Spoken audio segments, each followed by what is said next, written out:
সুতম্য রাজ্যং ভোগা সুখানি চ তা ইমেও স্থিত যুদ্ধে প্রাণস্ত্যক্ত ধনানি চ।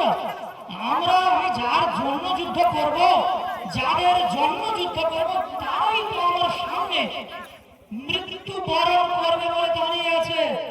তখন ভগবান বলেছিলেন, তুমি তো নিমিত্ত মাত্র, নিমিত্ত মাত্র ভব সভ্য সাজিন।